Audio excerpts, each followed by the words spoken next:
Tentativa e qeverisë për të privatizuar kompaninë e naftës Alpetrol nga një investitor strategjik ndërkombëtar dhe me eksperiencë në këtë sektor duket e vështirë për të realizuar, ndonse procedurat për shitjen nga kjo qeveri ka nisur që në vitin 2009. Kriza ndërkombëtare financiare ka bërë që të mos ketë asnjë ofertë serioze, por jo vetëm. Alpetroli nga viti në vit është copëzuar duke humbur vlerën reale të tij, që nga viti 2004 në Shqipëri përveç kompanisë shtetërore operojnë në treg dhe 2 kompani të huaja koncesionare, të cilat administrojnë puset e naftës. Për një vend të vogël si Shqipëria, prodhimi total i naftës që nxirret konfirmon më së miri një shprehje që të huajt kanë thënë për vendin tonë. Shqiptarët janë një popull këmbëzbathur, por që ecin mbi gur të çmuar. Po ta marrim në total, domethënë prodhimi aktual në rang kombëtar, shkallë kombëtare i prodhimit të naftës brut është rreth 870.000 tonë, ku rreth 80% të këtij prodhimi përfitohet nga kompanitë koncesionare. Alpetroli aktualisht është një kompani shtetërore, shoqëri aksionere dhe aktualisht është me fitim. Vetëm si 9 mujor, domethënë Alpetroli ka një fitim rreth $800.000 dhe parashikohet që në fund të vitit 2011 fitimi Alpetrolit jetë $1.1 deri $1.2 milion. Në Shqipëri numërohen rreth 5200 pusa nafte, të cilat jo të gjitha janë në shfrytëzim. Alpetrol zotëron puset kryesisht në zonën e Kuçovës dhe në Ballç të Mallakastrës. Vendburimi i njohur për naftë i Patons Marinzës administrohet nga kompanitë koncesionare. Ky është një nga puset e Alpetrolit, se në vendburimin Visok në Mallakastër, kompania shtetërore Alpetrol numëron rreth 1700 puse në të gjithë vendin, nga të cilat nxirret në vit rreth 100 apo 120.000 tonë naftë. Por ndonse zyrtarisht kompania del me fitim, investimet mbi teknologjinë që zbatohet janë më së shumti në riparime pajisjesh dhe aparaturash.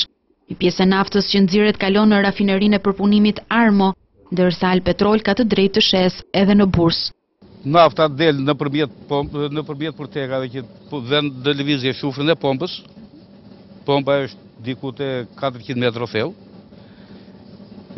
Vjen nafta deri këtu, ky tubacioni që te merre shoqëron dhe e dërgon deri në grup, te grupi i grumullimit. Gjithkura që por pusi ja vendosur pajisjet. Dhe këto pajisje tani kanë ardhur sa vjen e degradohen, jo lodhje, jo korodim nga gazi, jo ngarkesat që veprojnë në kokën e lkusit. Do një teknologji më të avancuar. Kompania shtetërore Alpetrol dhe më herët ajo e Armos kanë shërbyer dhe shërbejnë në rrethin e Fierit si vend punësimi për militantët partiak. Pas vitit 1991, Alpetrol numëronte mbi 20.000 punëtor, ndërsa sot numri i tyre ka arritur në 3500. Nafta është një pasuri shtetërore. Dhe shteti e ka e s'di ta mbaj, po e shet prind sot bukët e mineve. Gjatë kohë puset po e me kanë shfrytëzuar një vit e ndale. Shikojmë që edhe në shumë sektor të rëndësishëm do të jetë vlera e specialistit, këta njerëz janë zëmësor nga punonjës që mund mos kenë lidhje me naftë. Por nisur nga një mjedis as pak i favorshëm financiar ndërkombëtar dhe nga vlera që përfaqëson aktualisht kompania, ekspertët e ekonomisë hedhin idenë se Alpetrol mund të përfundojë në duart e ndonjë investitori shqiptar. Dëshoritë që ka prodhimi i naftës tek ne, përpunimi i naftës tek ne, pikat e grumbullimit dhe përpunimit të naftës brut, pastaj kalimi i tyre në rafineri apo mundësia e shitjes së naftës jashtë shtetit, të krijojnë përshtypjen se do të mundësohet një cikël blerjesh në privatizim që të kalojë naftën në duart e një apo disa për mos me thënë aksioner apo investitor, po dhe të thomi troç shqiptar.